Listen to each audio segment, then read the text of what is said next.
I'm really glad to be here and talk to you guys about a topic that I've come across recently that transformed my way of approaching towards any problems and all that. So um, I I met Siddharth and Dinesh. They were part of Product Space, and I live in Coimbatore, by the way. So I work as a product owner in Rently, and it's a leasing automation company that provides solutions to US based property managers. So I'm situated in Coimbatore, and I was looking for a community to be a part of to learn and contribute about product management. So that's how I met Dinesh, and I got to know that he was organizing events in and around Coimbatore. And I went to dinner with them, and that's when I first met Siddharth. Thank you for hosting this event, Siddharth.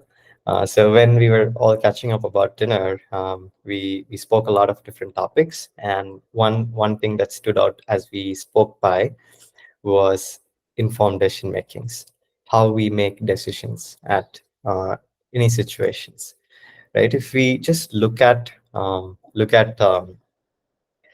our lives and how we approach problems, it's always a lot of decisions. And even if we look at who we are today, we trace it back towards the decisions that we made in the past that contribute towards who we are today, right? So I decided to study engineering, and I became a software professional, and I was very curious about problem solving in business, and I became a product management person. So that was kind of how our future was shaped by decisions, right? So that's what I wanted. That's kind of what we were talking about, and that's how this topic came into picture.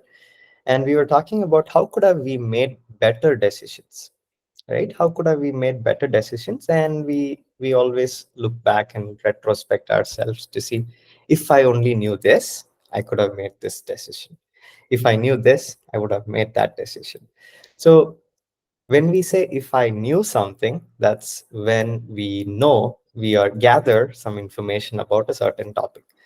And when we know something and make a decision, that is called as informed decision making. So that's kind of how this topic came into picture, and that's what we wanted to talk about today.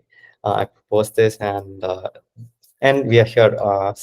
I'm going to give you guys my perspective towards decision making, and what three things to consider while making decisions and all, and how we can get the best outcomes for ourselves.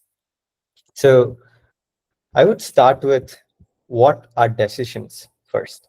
So decisions are the one that's going to shape the future, right? So what are decisions actually? So from Googling around like and checking dictionaries, so what I noted down as decisions are a conclusion or a resolution reached after careful consideration. After consideration, right? So it's basically a resolution, or no, a conclusion that we make. And decision making is the process of making these choices by identifying a decision, gathering information, and assessing alternative resolutions. So that's how it is. So why do we make decisions, right? So why do we make decisions? Because we need a certain outcome or a certain result. That's the reason why we take decisions. So let's say, I believe all of us here are software professionals and product people, and some software engineers. So we always have a lot of problems at our hand, right? So we want to solve problems. Why? We need a better solution to a given situation. So let's take a scenario where you go to a friend's home, and your friend has a dog, and the dog looks cute, and you really want to pet that dog. But okay, so now you want to pet that dog, so that's your objective. And but there's a constraint, there's a problem. You're not sure whether the dog bites. So you ask your friend first thing, hey, does your dog bite? And is it friendly? Is he friendly? And your friend says, hey, my dog does not bite, and it's friendly, very friendly. And then you go for the second question, right? So out of curiosity, you ask like, "Are you sure? No, it's barking at me." You notice that it's barking, and you just go and ask him again. Hey, are you sure it's barking at me? And then he says, "Hey, no, no, you can go pet him."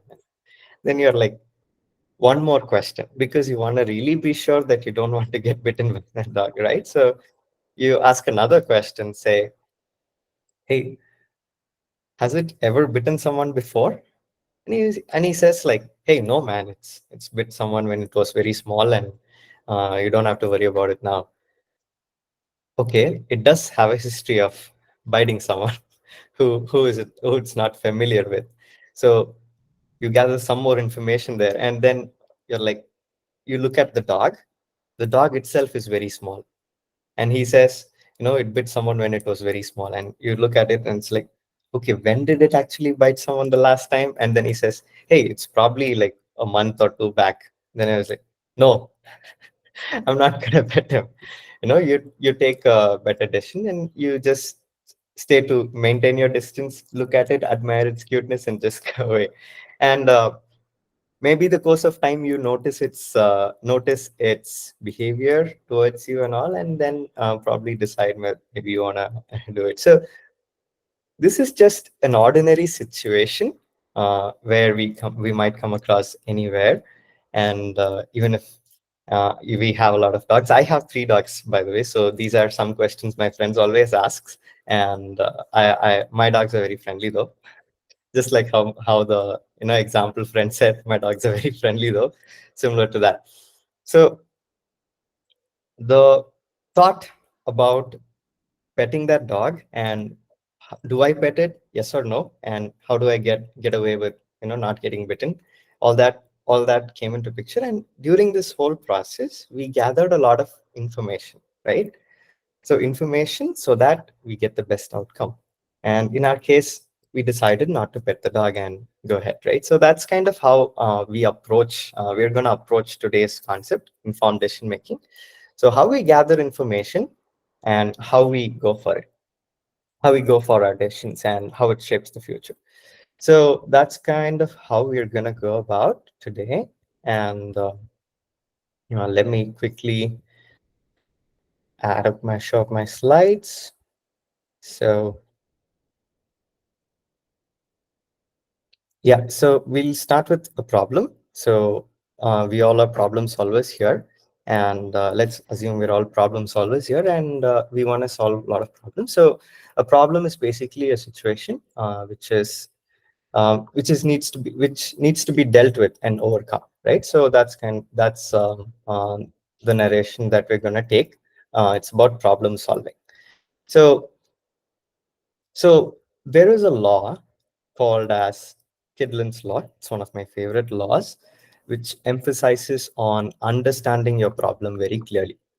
So we want to solve a problem to get a desired goal, and for that desired goal, the first step is to identify and understand what your problem is clearly is. So when you do that first step of clearly understanding what your problem is, emphasizing on what your problem is, what your goals are, then the matter is already half solved, right? So it's 50% done already. And the next thing you got to do is go ahead and apply ideas to your problem. And when you apply ideas are basically just assumptions that you don't know whether it's going to work or not, right? So how do you validate your assumptions? Basically just evidence in the sense you gather information, process it, and then you see if you compare the results, and then you go about solving it, right? So that's how you go about your problems. So that's Kydland's law for you. So Kydland's law just says, whenever you have a problem, just understand it, write it down so clearly, and then you go ahead and solve it. So this was one example, and I'll take another example where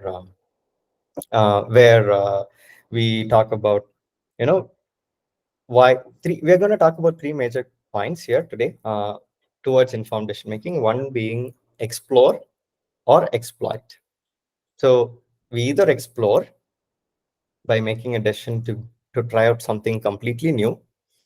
We go into a territory that is very unfamiliar, or we take a decision that is something that has a history for us. So let's retrospect ourselves to the time when we were little kid. The first time you remember going to a restaurant, right? So it's all new. You're going to a restaurant for the first time in your childhood, and you get a very nice meal. You get biryani. Let's say you get a biryani, and you taste it, and it was really good. And your first set of information that you gather is biryani, and your outcome. The meal I ordered, biryani, and the outcome of it was really good. So you have that in your history, and slowly you go again to a restaurant, and your parents ask you, "What do you want to have?" You make you have two options. It's to either explore or exploit. So right now, I'm feeling like, okay, I just want to eat something really nice, and I know that biryani was really nice. So I am exploiting an information that I history that I already had, and I'm using that information to make the call. So I'm gonna say, okay, I really want to try something good, something that was tasty. So I go for a biryani, and I make that decision. So this is something that I always go back to whenever I'm taking some decisions. Am I going to exploit, or am I going to explore? Sometimes exploring might not work, and even sometimes exploiting might not work, right? So, but in this process, we gather history so that the next time, the future, when we make a decision, it's going to be better, right? So that's how we approach this. So it's either exploit information that you already have while making a decision, or you choose to explore. And in the summary of the talk itself, we had a topic called constraints, the constraints that are involved, right? So constraints that are involved while making a decision. Um, so and when we make this what do we say as constraints are basically conditions or challenges that might be involved in making a decision.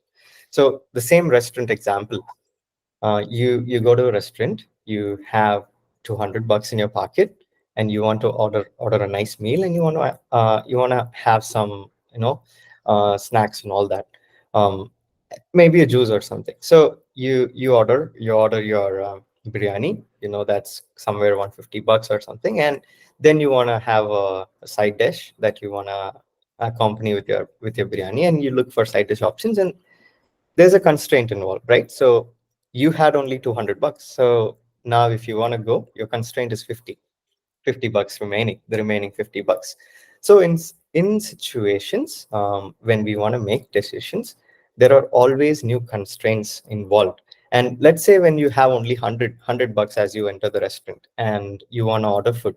So even though you have exploiting experience with how the taste of biryani was, you can't make that decision because your constraints are involved. Your constraint is you are under a budget of $100, and you know that the biryani is $150. At that time, you got to go and explore. So when you are exploring, you have a problem at hand, and you have some constraints attached to that problem, and you want to go for your objective is to have a nice tasty meal. So you go over the menu list, you capture which main courses fall under your budget, and then you filter, and then you make the decision. So you see how constraints matter and influence our decisions, right? So that is another question. So we'll just look at how one of the product companies has done decision making. So okay, let me again share my screen. So we all know this music player, Spotify, and Spotify is an online music player, and a users of Spotify brings up a problem. Say they listen to music, they're on the platform to listen to music, but they start listening to advertisements. So they say advertisements are interruptions, and people don't want to have multiple interruptions when they are when they're listening to their favorite songs, right? So that's how even Spotify advertises, right? So now we go and talk to customers, say, what do you want? And the customer says, I want to listen to music without any interruptions. So we know what the customer wants, but there is a constraint involved here. So what do you think is the constraint, right? Um, the constraint that I've noted down is advertisements are tied to revenue that Spotify makes. So if I have to give an ad-free music experience to my consumer, I have to give up on my revenue. I can't, as a product manager, our goal and our product should always meet the customer needs as well as the business goals, right? So without making money for our business, without making the profit, our product is not going to be really successful. Maybe it can be adopted by customers, but it's not going to be successful in the market, right? So as a business, it won't be successful if everything is for free, right? So we need to balance both business goals and the customer needs. So the idea that came in, we all know what happened. Spotify introduces a premium offering, a membership, where say you get an ad-free experience, but you pay for that ad-free experience for a certain duration. So there is no compromise on the revenue side. When multiple customers bring in revenue from a subscription point of view, there is a new revenue stream that is introduced, a new B2C revenue stream that is introduced, which comes from customers, and that stream brings in revenue while customers get what they want, right? So they get the ad-free experience. So this is a very simple example of how Spotify did it, considering their constraints. So the first thing that we talked about was exploring and exploiting. And the second thing was, what are the constraints involved? So based on the constraints you see, you ask the right questions, you experiment ideas, and you get your best outcomes, the outcomes that you desire. So now customers are happy, the business is happy, and there is an option for you to get ad-free experience at the cost of a premium subscription for a certain duration. So that's one quick example that I wanted to bring up. So after this, there is we saw about how Spotify did it just by looking at certain constraints that are involved. So the next thing that I wanna really say is insist is the playing field. Know your playing field when you're making decisions, right? So let's say you're feeling very tired. You're tired. Suddenly you're feeling tired, and you wanna you see you're very exhausted throughout the day. You have body aches and all, and you notice all these constraints in your body, and then you don't know what's going wrong, and then the immediate step is you do is like you try to measure your temperature, and you see, and there your temperature is more than 100 degree, and you know that it's a fever, and you know that is a problem because constraints are you have multiple factors contributing to it, and you just know because you understand, you realize that something is wrong, but you know what the problem is when you take data into it, right? So you measure your temperature, and your temperature indicates that you have a fever.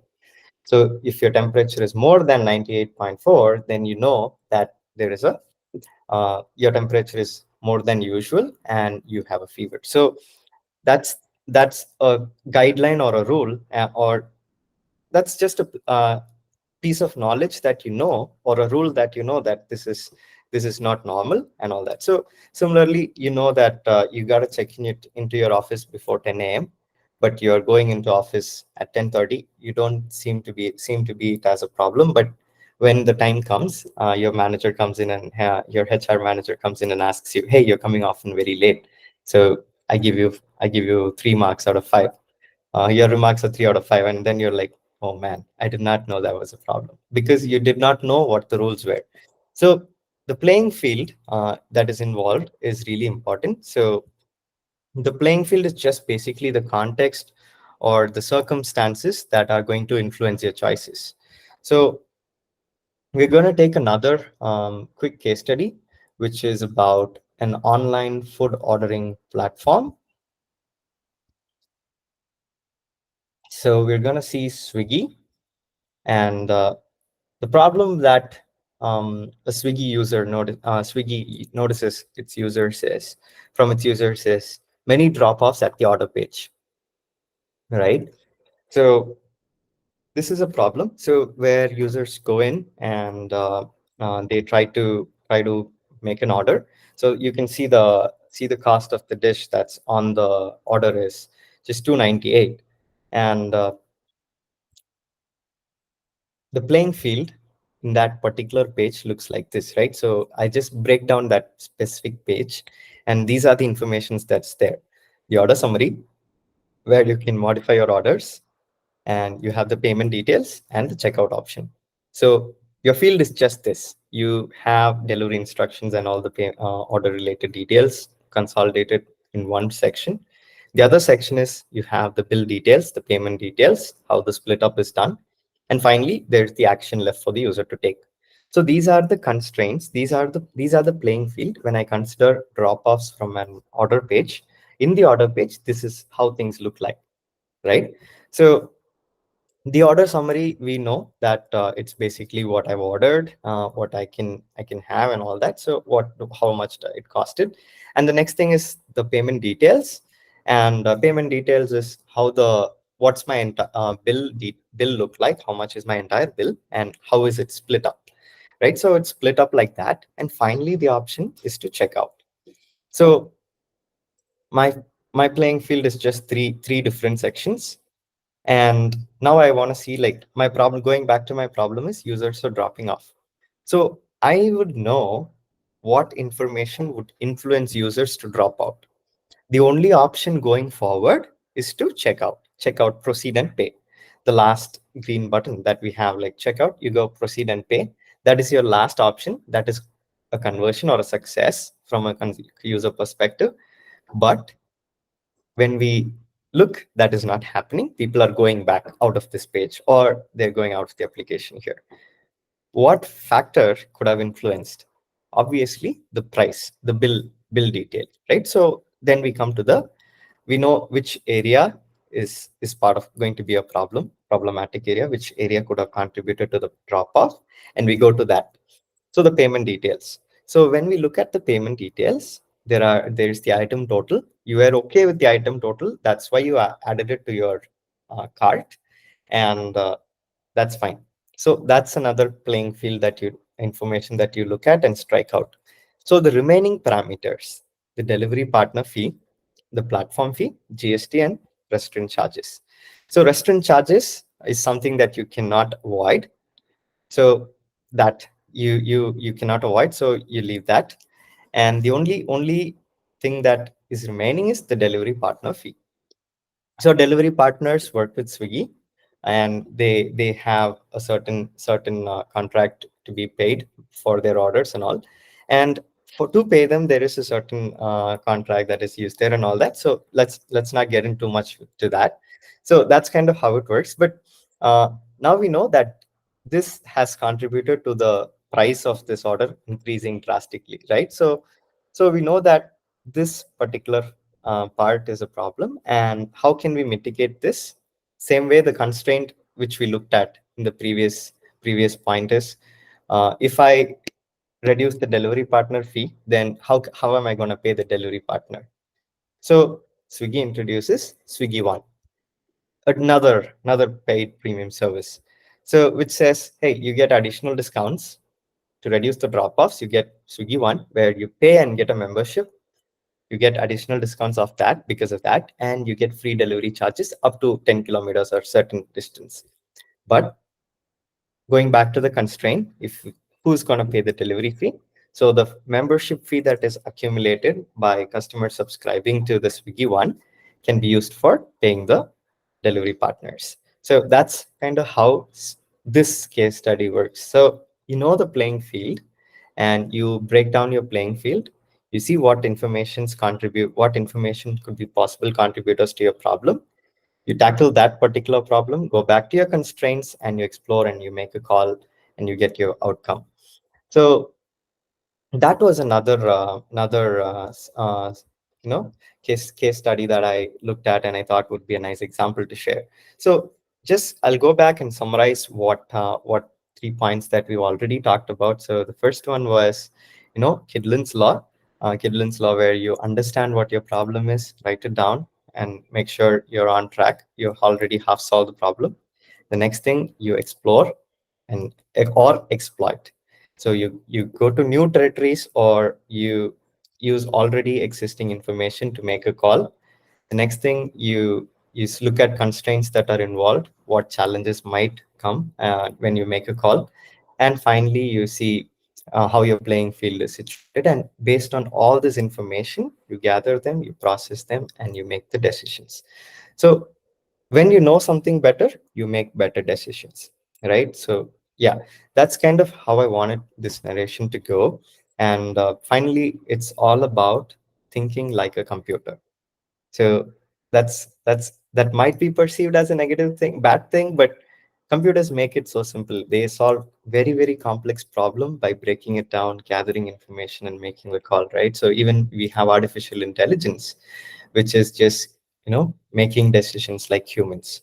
So we've been doing this very naturally. We've been gathering a lot of information. We've been doing this even without us knowing.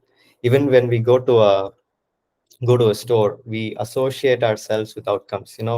I wear a gray color t-shirt and I gray color shirt, and I look at the mirror. I assume that it looks good, and I get a few compliments. I take it back to myself saying, hey, it looks good.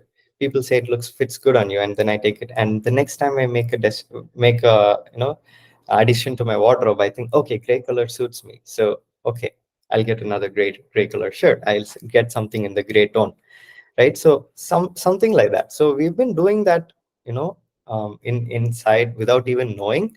But when we approach problems as a problem solver, as a product manager, or as a software engineer, when we approach problems now, let's try to gather as much as information as we can. In today's world, it's when we're there's a lot of investment going on, right? So we all might invest in mutual funds, stocks, and shares, right? So how do you make that decision of investing? How well does the stock do in the market? What's the history of the stock? Do I have chances of profit? What's my probability of having the stock multiplied 2 times? So we try to gather all this information, and then only we make the call. We don't make it. We don't just like that do it, right? So we take all these factors. So we gather more information, and then we make a decision that gives us the desired outcome. So that's kind of what I wanted to share today. That's my take on it. Just three major points: explore, the trade-off between explore and exploit. Look at all the constraints and ask the right questions, and know your playing field so that you know what to shortlist. So these were what I wanted to talk about today. So yeah, thank you for all your time. If you have any questions, or if you have any suggestions or thoughts that we can ponder upon, you're open to share that. Okay. Folks, like if you have any questions, please feel free to like unmute yourself and you can ask, or if you want to put it on the chat message, you can do that also. I'll be taking that to Richard.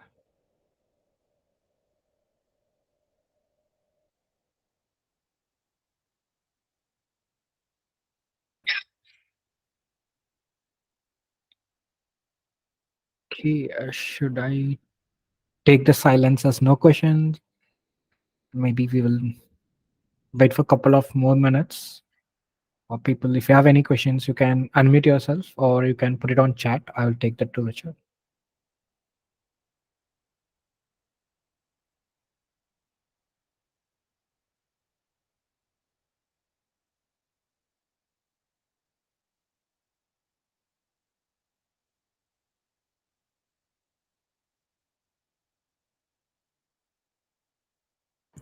Can viewers post questions? We have a few viewers, I guess. Yeah, I think one is mine and other two are like note taking apps. So yeah, we have one question from Arpit. how would you make a decision in times where quality and cost both are priority? Yeah, so we have two constraints here. When we look at this, we have two constraints here. So one is cost and one is quality, right? So there's one more constraint that I would look at it like, when do you, one more constraint I would add to this is, when do you want to make this decision, right? So both are priority. So your objective is this: you need a good quality, as well as you want to be really focus on spending your bucks very efficiently. So at that time, I would try to challenge my constraints, challenge the constraints in the self, in the sense like, um, let's say I'm buying a new mobile phone, and my functionality with the mobile phone is, it has to have one day long, a day long battery life. It has to have the latest technology capabilities, and it needs to support and be scalable for a long run. So it has to be used for use. Its life cycle, its life should be a long time. Maybe 3 to 5 years. So I look at that, and I define my quality in times of in those lines. So, but cost that is involved, you look at all the options that you have, and so you go back to what the custom, or for what the user needs are. Yeah, so we go back to what the user needs are, and you try to apply the quality definition based on that. So how do you define your quality? How do you define your goals are? What your goals are, right? So the first thing we did was identifying what your problem is, right? So your problem says like, your problem is this. You identify that, and then you go about it. So you define your quality criteria in the sense like, as I mentioned, right? So um, a day long battery life, good cameras, good lifetime. So three things are your quality, and you look at cost. Cost is basically how much you can afford for your mobile phone. So we look at what's in the market. We know Apple is there, and we know Android phones are there. We have Samsung, Motorola, and we have Nothing, OnePlus, Oppo, and a lot of brands. So you look at all these factors and compare it, go back and compare it to your user needs, right? So it's, at the end of the day, how does it meet your needs? If it meet your needs, and what factors matter more to you, that you would lean on to that. So we know that Apple is on the pricier end, Samsung is also on the pricier end, but Nothing, OnePlus, mobiles like that are on the mid-range variants. And you have Pixel that's also somewhat in a mid-range variant. And from there you look, okay, does this have a long lifetime? So for me as a user, if lifetime is what matters, then I look at which of this quality mobiles meet most of my criteria, and you make the call based on your constraint cost that is involved. So you go back to defining your objectives and breaking it down as criteria. So how we do user stories and acceptance criteria, right? You go out with your user story, then you write an acceptance criteria that satisfies your user story, and that's how you go about and do your task. So task, BOD, and then you get to it. So I hope I contributed to your question, Arpit. We have one more question. Does playing field refer to visual constraints only? If not, can you give an example of studying the playing field with a non-visual interface? Sure. So visual constraints. No, it does not. No, it does not involve only the visual constraints, and it it does also involve non-visual interface as well. So how do we say? Um, let's go back to the mobile phone example itself, right? So when we go back to the mobile phone example, we see that this mobile, you have a really nice iPhone that launched back in like a couple of years back, let's say iPhone 13. And longevity of the mobile phone is something that we might see on paper, but They say there are 5 6 years 5 years of software updates that you get, but in real life usage, I've been using an iPhone 8 for a long time, and I still use an iPhone 8 because I really like the home button and I couldn't give it away. But like the functionality that the phone brings is still there, right? So even though they promised 5 years of software updates, but the lifetime value towards me, that the investment that I put, years back when I was in college, probably 2017, 2018, I believe, it has come a long way till now, which could be like close to 8 years. Sorry, 6 7 years now, close to 6 or 7 years. But the promised lifetime was just 5 years, 5 years of updates, right? So it again goes back to what expectations that as a user I might have. So maybe to answer better to your question, can you give more details about um, can you give me another example that I can try to interpret, Tanishka?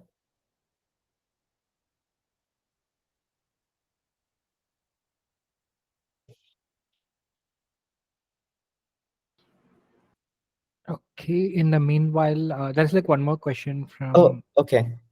yeah. So yeah, in how do you navigate through decision making in situations with limited information or uncertainty? Yeah, that goes back to our first point that I mentioned, right?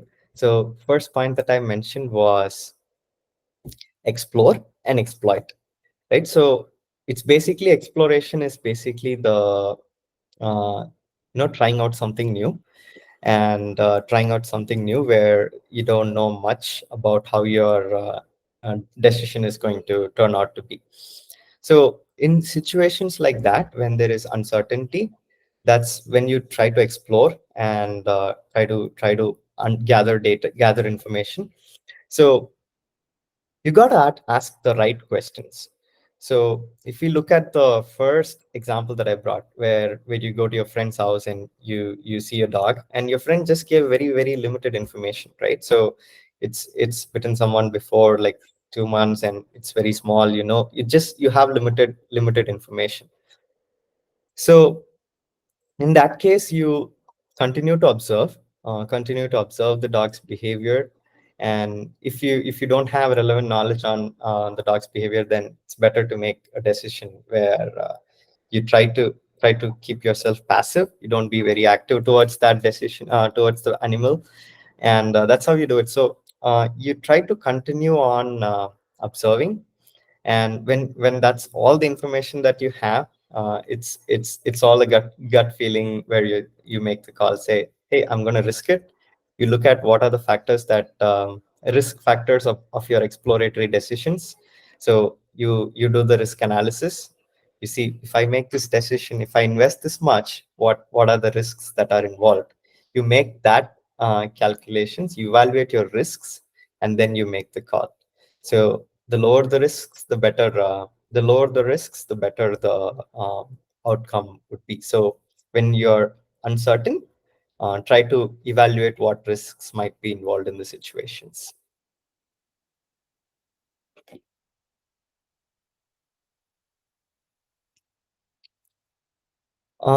Yeah, the playing field is everything you can control in your product or service. Yeah, yeah, and also the market that my product or service is contributing to, and sometimes even the user, um, how users make mistakes with the product, right? So, being a product manager myself, I expect users to use my product in certain way, but it ends up when users do some operation which might sound a bit crazy sometimes, which would not make sense, but still they would do it, and they are your users. You can't let them churn, and then you have to rethink, take the step of empathy and try to understand what they do, right? So yes, factors that we might not even notice, like we might have not yet even built, uh, will still impact the playing field, because that's how users are. We can predict how systems can behave, computers can behave, but products and services can behave in each data when each set of data is given to them. But you can never expect what an user can do, right? So yeah, does that also includes how the non-visual interface where users can behave in certain ways, and also how market comes up with new products. So Swiggy One, let's say Swiggy One is giving a subscription at a certain range, but Zomato Gold comes in, gives a subscription at a and different offering and with better features. Then Swiggy has to go back and change certain things, look at problems, evaluate the risks of making these changes, go back and make it. So yeah, apart from your product or service, how the market evolves, how your customer evolves, all those things come into picture. So all that will also be under your playing field. Who are your customers? What do they do? Who are your competitors? That's why as a product manager, I think competitor analysis and knowing your market is really, really important.